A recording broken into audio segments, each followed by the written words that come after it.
Apakah arah hidup menentukan gaya hidup atau gaya hidup yang menentukan arah hidup?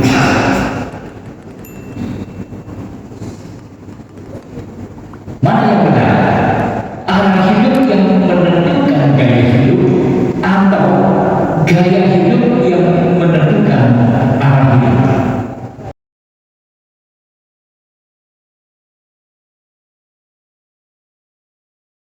Gaya hidup yang menentukan arah hidup atau arah hidup yang menentukan gaya hidup? Kita meyakini bahwa arah hidup menentukan gaya hidup. Tetapi kalau kita melihat dalam diri kita, maka kita menyadari bahwa kerap kali gaya hidup yang menentukan arah hidup kita. Sama seperti tadi ketika kita dengar, banyak orang mau kebenaran itu Anda berpihak kepadanya. Tapi banyak orang juga ketika diperhadapkan dengan kebenaran, mereka berpihak pada yang salah.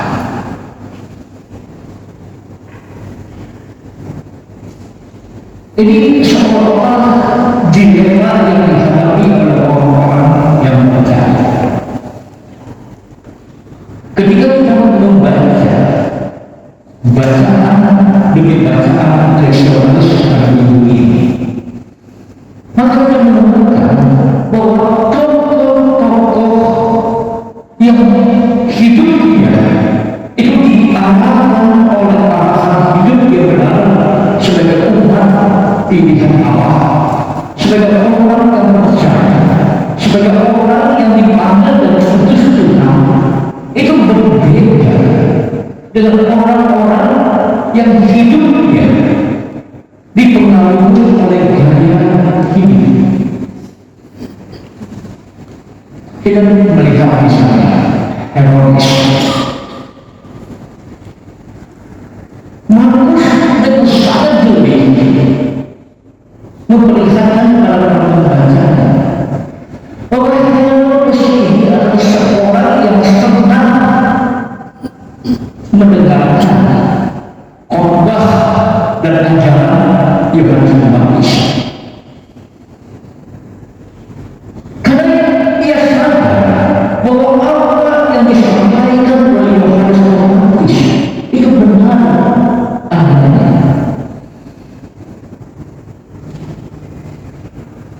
Tapi sisi lain Bapak Ibu sekalian, ketika Yohanes menegur dia karena dia mengambil istri saudaranya, tidak salah bagi Herodes merasa tersinggung karena sebagai raja, sebagai penguasa, ia boleh saja mengambil siapapun menjadi istrinya. Tapi ketika Yohanes Pembaptis menegurnya, Herodes bersadar bahwa apa yang dilakukan itu salah. Bukan hanya Herodes tersinggung, tapi istri Herodias yang kemudian diambil menjadi istri dari Herodes itu juga tersinggung dan marah. Tapi itu bisa berbuat apa? Kenapa Bapak Ibu? Karena Herodes, nah kita lihat, walaupun selalu berkombang-ambing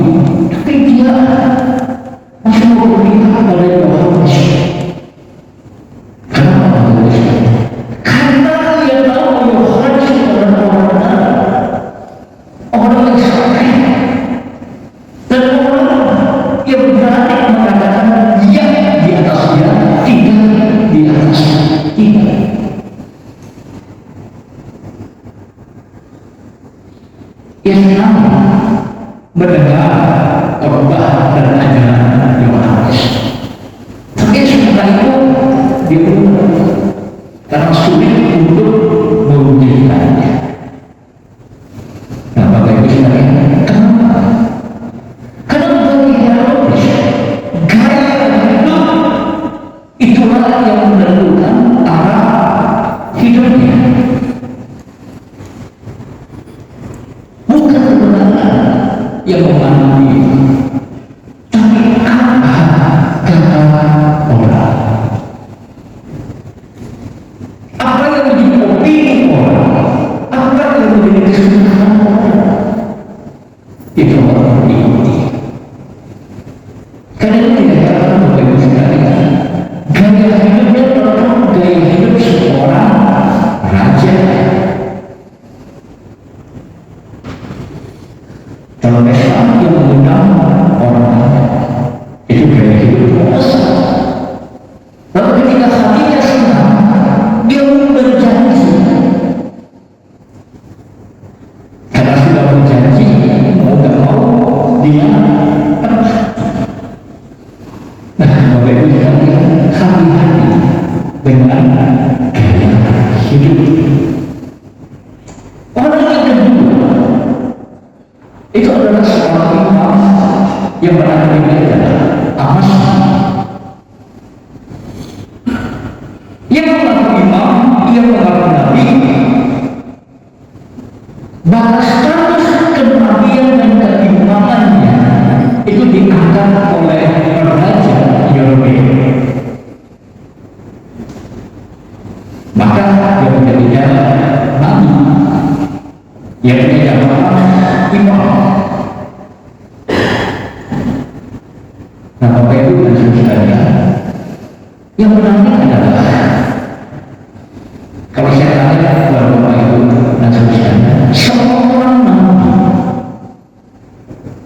itu menjadi nabi kalau ia diangkat oleh raja atau ia diutus oleh Tuhan. Yang mana? Kasih Bapak Ibu bilang, yang benar. Siapa yang berulis? Tuhan. Tapi yang ketiga apa? Nabi yang diutus Tuhan atau nabi yang diangkat raja?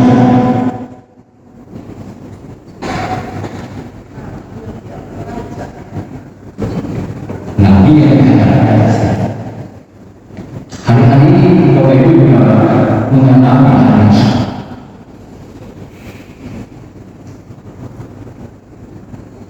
Suatu kali saya punya percakapan yang menarik Bapak Ibu sekalian dengan dua orang teman. Dia bercerita bahwa selama kurang lebih bertahun-tahun ada seorang buah pengusaha besar itu mengundang para rohaniawan berkumpul di rumahnya. Tiap minggu berdoa semalam hidup dari malam sampai pada pagi hari. Tapi yang menarik Bapak Ibu sekalian, si pengusaha itu tidur. Para rohaniawan yang berdoa itulah yang menyanyi dan berdoa. Pagi ketika dia bertemu dengan para rohaniawan yang berkata, ayo masing-masing kasih tahu saya apa yang Anda lihat semalam. Begitu ada seorang yang mengatakan, saya melihat bahwa anak bapak itu duduk di sebelah sana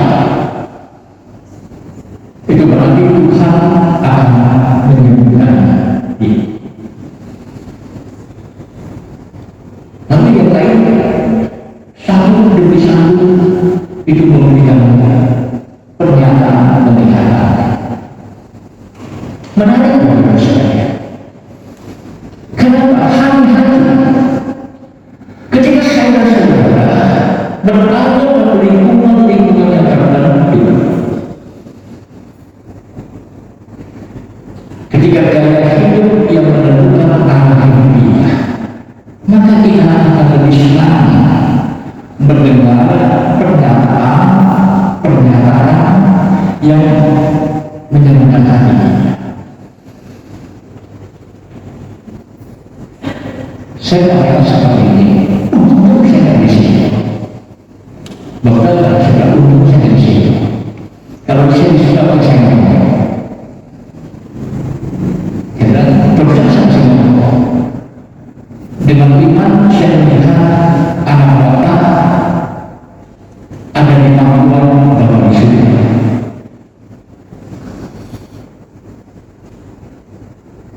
Kenapa saya katakan seperti ini? Karena kita semua menyadari satu hari nanti siapapun kita dengan iman ketika kita meninggalkan dunia ini tidak ada yang membuat siapa Bapak di surga. Benar, kalau ada kebukaan kita katakan saudara kita berada di pangkuan Bapak di surga. Tapi banyak orang Bapak di surga berusaha untuk menafikan, mengabaikan, dan seolah-olah kematian itu tidak akan menjadi dalam kehidupan kita sebagai orang yang percaya. Yang amal hidupnya menentukan gaya hidupnya.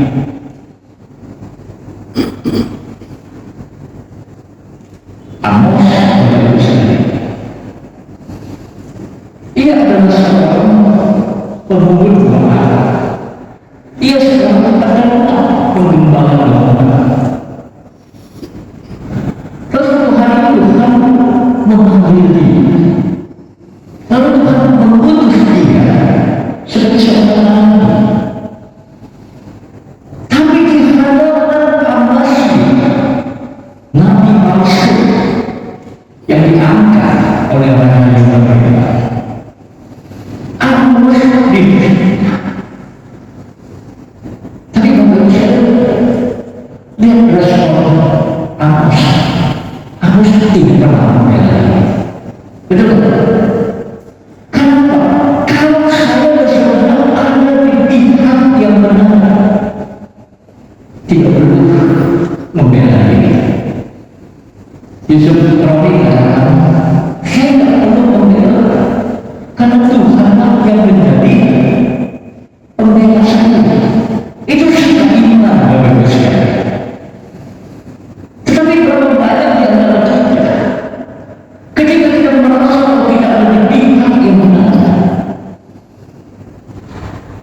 kita berhasil mencari kebenaran atas dirinya. Lalu akhirnya kita kehilangan arah hidup yang akan diperlukan. Ketika saya sudah dalam kondisi yang sama,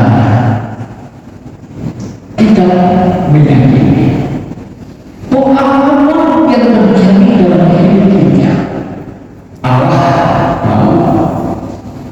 Dan kalau jika maka mari kita mengambil sebuah sikap iman ikut arahan Tuhan, bukan gaya hidup di mana kita hadir di dalam Amos dengan rendah hati mengatakan, memang saya seorang pemenang, memang saya adalah seorang pemungut doa, tapi Tuhan mengutus saya untuk mendoakan apa yang menjadi isi hati Tuhan. Bapak Ibu dan saudara sekalian, seorang yang hidupnya mengikuti arahan Tuhan adalah seorang yang selalu terpanggil untuk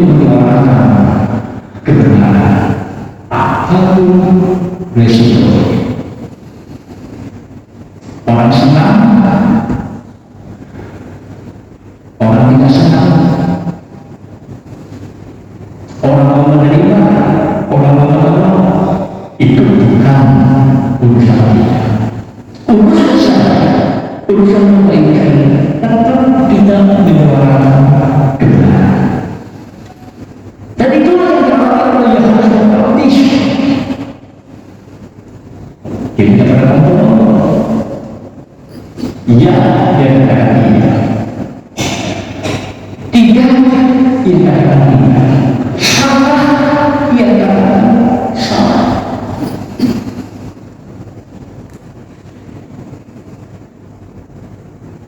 Karena apa yang disampaikan kemudian dia ditangkap, dia dipenjara, dia oleh polisi tidak mengeluh, tidak berpikir lagi, dan juga tidak berkata. Kenapa ini bukan?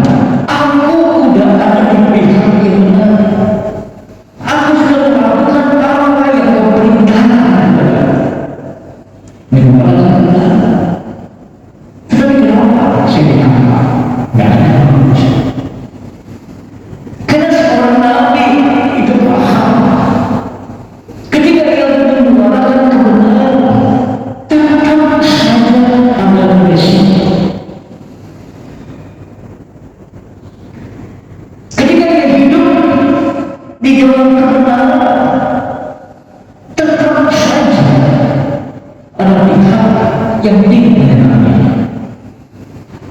Ketika dia bekerja dengan keras, punya prestasi, setia beribadah kepada Tuhan, tapi kemudian dia difitnah, tetap hatinya tidak pernah kelainan. Karena akhirnya hidupnya adalah mengikuti apa yang Tuhan kehendaki. Itulah sebabnya ketika saya saudara membaca kisah sahabat Mesak Abednego, betul kan? Apa yang terjadi? Nebukadnezar itu sangat menyayangi ketiga orang ini, termasuk dari ini. Karena mereka adalah pejabat-pejabat yang diurusi, yang jujur, yang melakukan semua dengan benar. Lalu orang salah bagaimana menjalankan hukuman bagi ketiga orang ini? Yang pertama adalah sisi dia percaya kepada Tuhan. Sikap ibadah.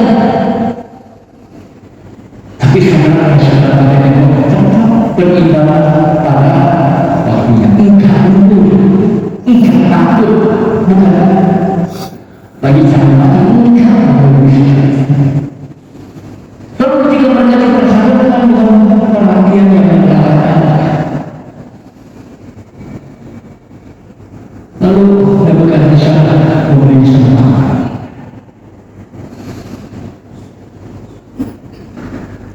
Sahabat Mesak Abednego, ini kesempatan terakhir kamu hidup menyembah kepada Tuhan, maka kamu akan dibebaskan. Bapak Ibu ingat apa yang disampaikan oleh sahabat Mesak Abednego?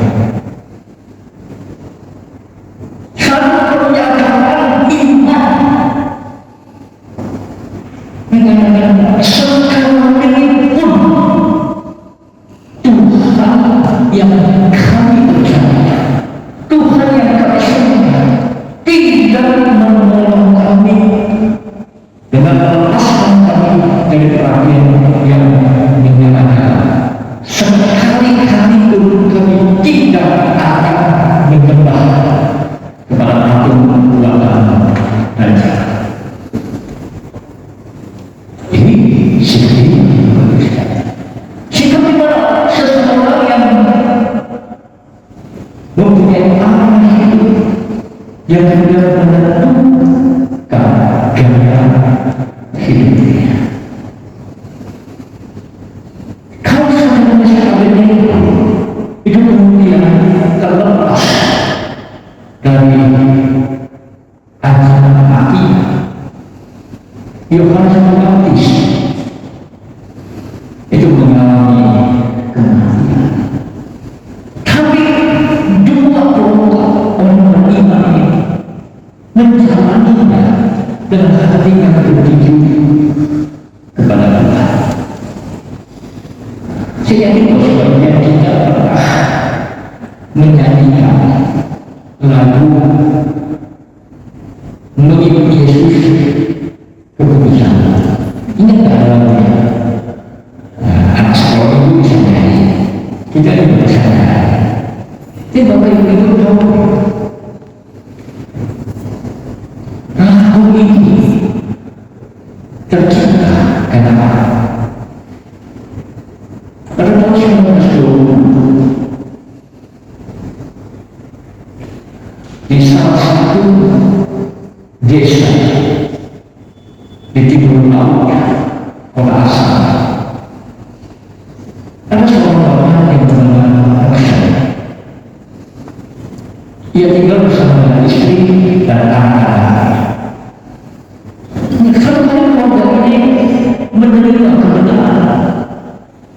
dan penuh sukacita mereka mulai menghidupkan imam mereka. Mereka terus memberitakan kebenaran demi kebenaran sampai sekarang penguasa yang berbeda itu menangkap maksud istrinya dan kedua anaknya.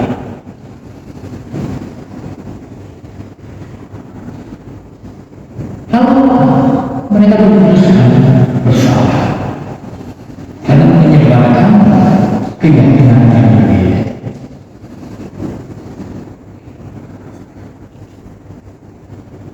Tiba pada hari penghukuman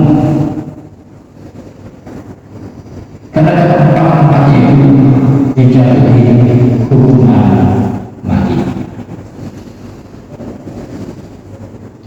Nixon sebagai pelaku mereka itu kemudian diberikan kesempatan oleh anggota maka kamu diberikan kesempatan sama Yesus,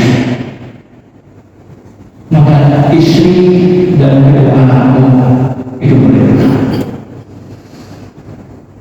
dan engkau akan dibebaskan dari hukuman dan kalian boleh kembali kumpul bersama-sama dengan keluarga kalian hidup bahagia. Bapak Ibu bisa sekalian, tahu apa jadi maksud?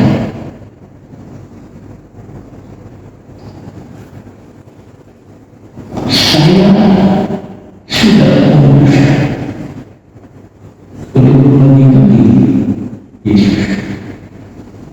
Keputusan saya bulat. Di hadapan paksa, aku membunuh dua anak.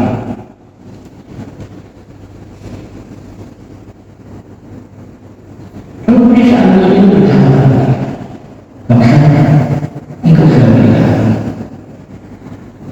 karena pernyataanmu mati yang tidak mau mengikuti arahan dua anakku sudah mati. Sekarang aku kasih kesempatan terakhir sampai Yesus sudah, maka engkau dan istrimu segera dibebaskan. Bapak Ibu dan saudara sekalian, apa yang maksud? I decided to follow Jesus. Tidak ada keraguan sama sekali. Lalu kemudian membunuh istri dan kemudian mengeksekusi diri. Pengusiran keamanan dan kematian itu telah membuat banyak orang bersedih. Oleh kemudian sekarang komunitas ketika mendengar bagaimana sikap iman generasi ini, mereka mengubah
berjuang untuk benar. Bagi orang dunia itu mungkin tidak, tetapi bagi orang yang menjalani dengan sifat iman itu adalah kesempatan kita memuliakan Allah.